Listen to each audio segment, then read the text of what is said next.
quizá la palabra parálisis sea excesiva para designar o definir al actual gobierno de los Estados Unidos o el aparato político de los Estados Unidos, pero ciertamente se observa que no es una etapa en la que la política exterior de Estados Unidos tenga un despliegue de dinamismo importante, o como hemos visto en otras etapas, ¿no?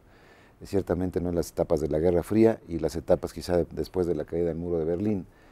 Hoy día, si se observa, la política exterior de Estados Unidos está más concentrada casi en un solo país, que es Afganistán, y probablemente un poco en Irán.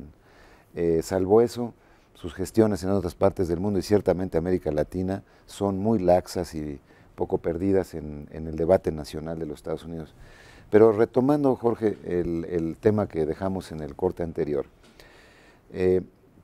este vecino de los Estados Unidos, nuestro país, México, ¿con qué aliados cuenta para poner en primer plano su agenda, sus preocupaciones? Es decir, señores, ustedes tienen que responder en ciertas cosas a este esfuerzo que se está llevando en México, tienen que hacer eco de las preocupaciones que tiene este vecino por conveniencia mutua. ¿Quiénes serían esos aliados principalmente? ¿Cómo irlos, y los instrumentos quizá de política exterior para irlo armando, hilando este gran entramado de intereses de México en Estados Unidos? Yo me temo que es un muy mal momento por el que estamos atravesando desde el punto de vista político, como ya lo mencionábamos al inicio del programa, en tanto ambos países tienen un proceso electoral no fácil por delante, un proceso económico que resolver también complicado, el de México, además subsidiario de cuál va a ser el problema americano, cómo se va a resolver o no resolver. Y desde este punto de vista, creo que las posibilidades de lograr atraer la atención de buenos aliados es, en todo caso, muy magra, muy delgadita. Yo sugeriría ser más realista y pensar en cómo hacer una muy buena estrategia para que los dos nuevos gobiernos pudieran actuar. Siento que lo que se puede hacer en este momento de aquí a la toma de posesión de los dos presidentes es muy poco, pero sí dar unos pasos en la buena dirección de ir calculando de qué manera se puede actuar. Por ejemplo, se mencionaba hace un momento por parte tuya la iniciativa Mérida. ¿Es suficiente? Ellos nos la venden como si fuera la panacea. Hablan de 400 millones de dólares cuando México ha gastado a estas alturas más de 7,000. ¿Cuántos muertos americanos ha habido? Ninguno. Mencionabas la desatención que ellos tienen inclusive de áreas del mundo externo a Estados Unidos, pues yo mencionaría también el mundo árabe. No se han metido en las primaveras árabes en lo absoluto y han permitido o pedido a sus aliados, sobre todo de la OTAN, que lo hagan. ¿Tienen algún interés en México? Recientemente hubo este diálogo entre senados.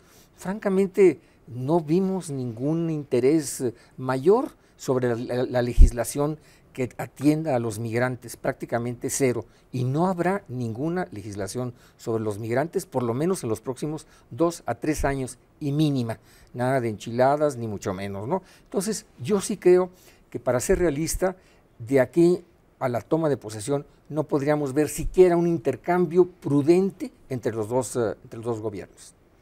El armado de un lobby mexicano en estos momentos sería muy, muy complicado. Prácticamente imposible.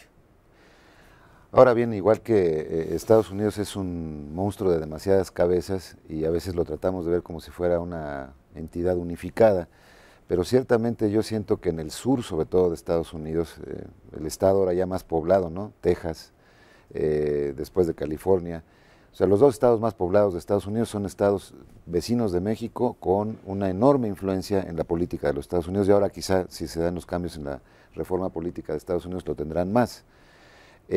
Ahí yo siento que podríamos encontrar una serie de aliados a las preocupaciones mexicanas, cuando menos tener oídos un poquito más atentos a las preocupaciones de México, de lo que se ve en Washington, porque yo ahorita mismo en Washington observo que quizá la guerra está muy bien definida en cuanto a que hay que sacar a este presidente demócrata de la Casa Blanca, que no tenga posibilidades de reelegirse, es quizá la atención principal, y la propia Casa Blanca pues defendiéndose, aunque sea con las uñas hacia arriba, para tratar de mantener una posibilidad de reelección importante, ¿no? Entonces creo que ese debate es el que ahorita mismo se da más en el juego ahí del Belt, ¿no? de Washington, pero francamente en su visión hacia el mundo, pues realmente estamos bastante perdidos, no solamente los mexicanos, creo que los países centroamericanos llevan la misma queja. Tú decías ahora, hace un momento, de la primavera árabe, pues sí es de llamar la atención que en el caso de Libia, un país con el que siempre tuvieron tanta atención desde la época de Reagan, por ejemplo, de repente dicen, pásenle señores, no solamente pásenle, por favor, entren ustedes, porque nosotros ya no vamos a poder entrar en este tipo de conflicto para tratar de terminar con el régimen de Gaddafi. Entonces, sí lo tenemos muy cuesta arriba, pero no deja de haber en Estados Unidos 10 millones de personas de origen mexicano, no deja de ser un país que tiene que estar en las prioridades necesariamente del Departamento de Estado, hasta por mandato. Pero entonces, ¿qué tipo de botones tendríamos que tocar en esta etapa? A ver, aquí hay un tema muy interesante que has mencionado. Los 4 estados de la Unión Americana, vecinos nuestros, son los estados más antimexicanos. Los que tienen además gobernadores con actitudes más antimexicanas y en donde ha progresado más la actitud de republicanos de extrema derecha. Inclusive en las elecciones de noviembre pasado perdieron su asiento un buen número de miembros del llamado caucus hispano, es decir, de la fracción hispana o hispanoparlante de la Casa de Representantes. ¿Por qué? Simple y sencillamente porque la embestida fue muy fuerte en contra de los representantes de origen básicamente mexicano.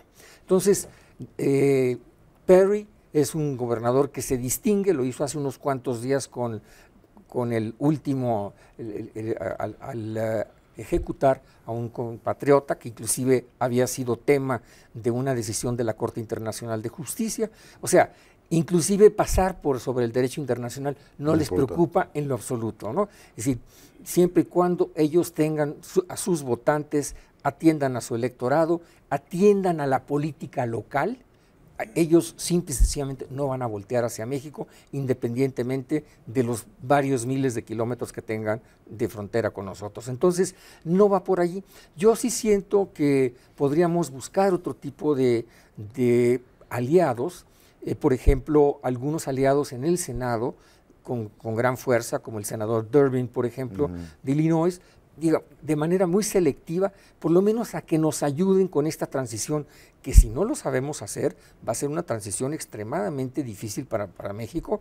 ¿Por qué? Porque además las posibilidades de que traten de interferir en nuestro proceso electoral van a ser muy altas. No sería nada raro, ya lo han hecho, y lo han hecho con todos los dientes y con dudas como las que se están generando por parte del Instituto Federal Electoral, de que si ya no sabemos si es o no confiable, entonces estamos regresando un poco a los 94 cuando nos exigieron tener observación electoral extranjera. Entonces, esta es la parte que a mí me preocupa, que en la transición no solamente no tenemos instrumentos, herramientas para enfrentarlos, sino que además se nos pueden voltear el sartén por el mango y obligarnos a hacer cosas que no quisiéramos hacer y que nos quisiéramos que se repitieran. Déjame hacer introducir un tema provocador aquí en este asunto. Mi lectura, cuando menos, y creo que la comparten muchos mexicanos, es que el tema de las drogas, hablando de crimen organizado, pero en el capítulo específico de drogas, este es un asunto más de Estados Unidos que de nosotros. Aquí somos verdaderamente de tránsito. Llegan drogas a Manzanillo, llegan drogas a Reynosa, con destino final Nueva York o Chicago o Los Ángeles, y por el accidente geográfico de ser sus vecinos pasan por aquí las drogas. Pero ese no es un asunto que realmente preocupe al mexicano, el hecho de que transiten las drogas por acá, sino la violencia aparejada de esas drogas.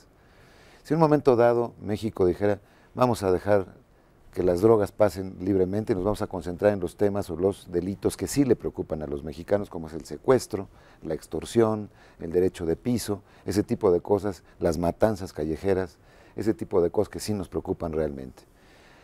Esa sería una forma de llamar bastante la atención en Estados Unidos, porque hasta ahora han tenido un vecino que está haciendo un trabajo muy, muy costoso en términos de vidas y de recursos, sin ningún tipo de retribución a cambio. Es decir, este es un tema a mí que me parece central, que en los Estados Unidos se comprenda, que la actitud hasta ahora de México ha sido de cooperación, pero podría ser diferente. Y en ese momento, pues yo creo que sí pondríamos una pica en Flandes, para decir, señores, pues ya ahora sí se están dando ustedes cuenta de la importancia de ese país vecino que se llama México. Sí, bueno, yo ahí tengo un enfoque ligeramente distinto. Por años vendimos, inclusive cuando la última convención de drogas de 88, nuestra condición de país de paso. Yo creo que ya no somos un país de paso, ya somos un país consumidor, está perfectamente documentado, no en la escala americana, pero evidentemente... Pero digamos, ya, para que el auditorio tenga una idea, y tú que eres experto en esto, del 100%, digamos, de drogas, de cocaína colombiana que pase por México, ¿cuánto se queda o se está quedando ya? ¿Qué porcentaje en México? bueno, Aproximadamente, ¿o qué cálculos hay? en los últimos 10 años, el consumo de cocaína en los Estados Unidos se ha reducido en un 20% porque han empezado a consumir otras cosas, no por santos. Y básicamente esa cocaína se está vendiendo en Europa y algo en la propia América Latina, algo en Asia. En fin, en todo caso, sí hay desde luego un consumo mayor, eso no cabe la menor duda, en Estados Unidos que en México. La opción que se plantea de que dejemos pasar la droga, yo creo que es una opción que habrá que contemplarla. Yo creo que son de las estrategias que habrá que sopesar porque también tiene costo.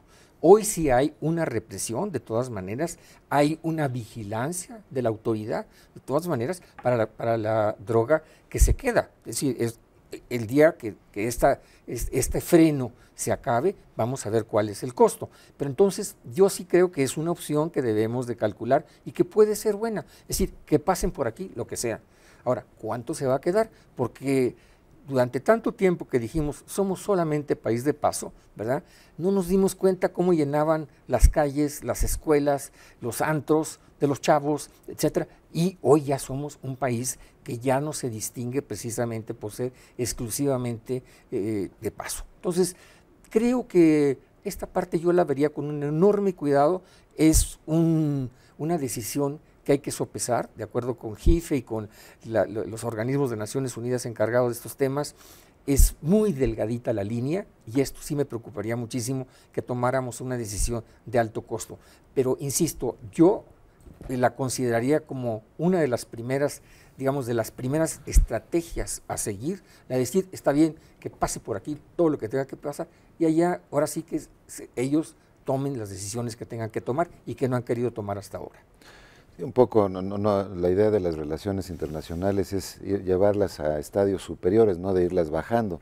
En este caso, ante la, digamos, mirada tan absolutamente displicente hacia el tráfico de armas de allá hacia acá, es un tema de la frontera en México, pues si no controlan ustedes el flujo de armas, pues es un asunto de los mexicanos. Entonces podemos decir perfectamente, bueno, si ustedes no controlan la entrada de drogas a Estados Unidos, pues es porque a lo mejor no les interesa la salud de su ciudadanía, y bueno, pues a cada quien a ver si que saque las cuentas que quiera. Pero vamos a tener que hacer en este momento un pequeño corte y regresamos en este mismo tema que me parece que es muy, muy importante.